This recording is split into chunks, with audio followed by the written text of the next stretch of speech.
Okay, so picture this. You're in Palm Springs, right? Mm, You want something, a little more exciting than just the usual touristy stuff. right. What about, like, a blast from the past? We're talking Elvis. Oh, wow. We're diving into this blog post. Someone who actually visited Elvis Presley's old place in Palm Springs back in 2015. Cool. And even if you can't visit it anymore, just thinking about this place is wild. Yeah, I mean, what always gets me is that it's not just a famous person's house, you know? It's Yeah. like a snapshot of how things were designed back then, all those anxieties people had in the mid-20th century. Totally. The blogger called it, like, the House of Tomorrow, which is kind of funny. But some of the stuff they had is, like, straight out of the Jetsons. Imagine vacuum ports in your walls, an Wow. indoor grill, and they had radios built right in. They were living in the future. It's that atomic age just going all out. Think about it, Yeah. Cold Yeah. War, space race heating up. And here in America, there's this feeling that, like, technology is going to fix everything, make a better future. This house, with all its gadgets and, like, spaceship design, it shows you how people were both anxious and super hopeful back then. Oh, speaking of spaceships, this blogger said the house looks like something that just landed from another planet. Wow. And wait for it, inside they had a 64-foot couch. A what? Yeah, 64 feet. I don't even want to think about trying to clean that thing. That's not just a couch. That's making a statement. And it goes with the whole design style of that time. We call it mid-century modern now, Yeah. but this one's more googie. Like, all those space-age shapes, the crazy curves, using plastic and acrylic. It's like, we're optimistic. We're breaking the rules, Right. just like Elvis. It's like stepping back in time. Yeah. And speaking of, get this, Elvis almost got married in this house. Oh, yeah, that's right. Yeah. They were going to have this huge wedding there, Elvis and Priscilla. Oh, wow. But the media went bonkers, so they eloped to Vegas instead. Can you imagine the paparazzi? It's crazy to think this guy wanted his privacy but lived such a public life. That's fame for you, right? Right. Even back then, stars had to figure out how to be normal when everyone's watching. Maybe that's why Elvis even liked Palm Springs. Besides all the sunshine and amazing houses, you mean? Exactly. Yeah. Palm Springs, in the mid-century, it was the place for Hollywood stars. Private but glamorous. Frank Sinatra, Dean Martin, Yeah. they all hung out there. Like a secret club of cool people just hanging out in the desert, soaking up the sun. Exactly. And don't forget, back then, architecture was changing like crazy.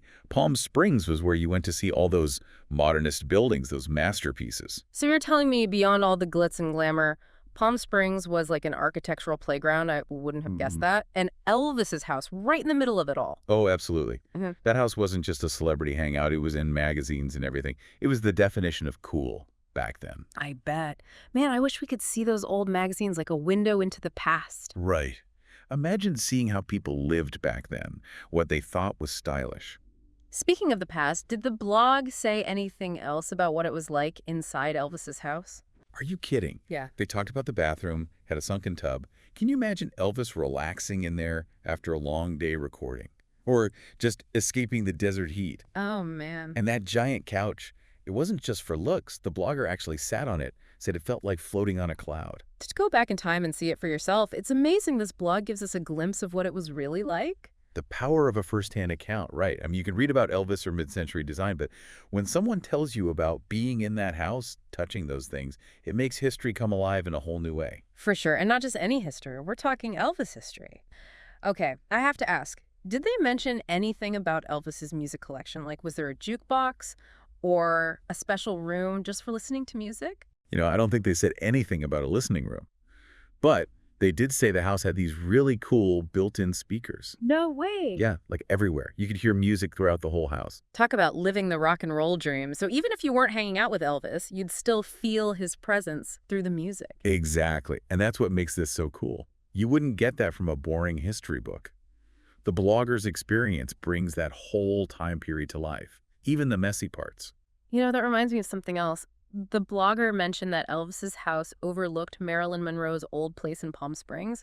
They even had a picture, like a celebrity sighting, even if it was from far away and years later. That is such a cool detail. It just shows how Palm Springs was this whole world of fame and fortune. Imagine the parties, the gossip. It must have been the place to be. I can't even imagine Elvis and Marilyn Monroe hanging out in their Palm Springs heyday, two of the biggest icons ever. Although I guess everyone needs a break from the spotlight sometimes, even legends. Absolutely. And the blog really made that point, that as amazing as this house was, Elvis still wanted his privacy. It's kind of sad, though, right? The blog said the house might not even be open for tours anymore. Yeah, that's a bummer. But even if you can't go there yourself, just knowing it exists, knowing someone else experienced it, it's still pretty cool. It's like knowing a secret, but you can't tell anyone. But maybe that makes it more exciting? Yeah, I get that. It's fun to imagine what happened in that house. Elvis hanging out by the pool, listening to music on those hidden speakers. It's like the mystery is part of what makes it so interesting. For sure. Listening to all this makes me even more excited for my trip to Palm Springs. I'm going to be looking for those hidden stories, those places that remind you of the past. That's what's so great about traveling. It's not just about the famous spots. It's about finding those little gems that really speak to you. Exactly. Who knows? Maybe there's another House of Tomorrow out there waiting for someone to find it. Or maybe it's a cool vintage clothing store that takes you back to the days when Elvis was huge. Or a little diner where you can almost hear people talking and imagine movie stars hanging out there late at night. Yes. It's about being curious and adventurous. And this blog post, even though it was about one specific place, it makes me want to go beyond the obvious and find those unexpected experiences. And hey, maybe someday someone will be reading your blog, inspired by your trip, ready to find their own hidden gems in Palm Springs. That's a cool thought. It's like we're all connected through the places we love, the stories we hear, and the history that's all around us. That's a great way to put it. Every place has a past, a story to tell. Sometimes all it takes is a curious mind and a little digging to find something really special. So anyone listening who's planning a trip or even just dreaming about one, don't be afraid to explore. You never know what you might find, what echoes of the past are waiting for you. And if you're ever in Palm Springs, keep an eye out for that Elvis vibe. It might pop up when you least expect it.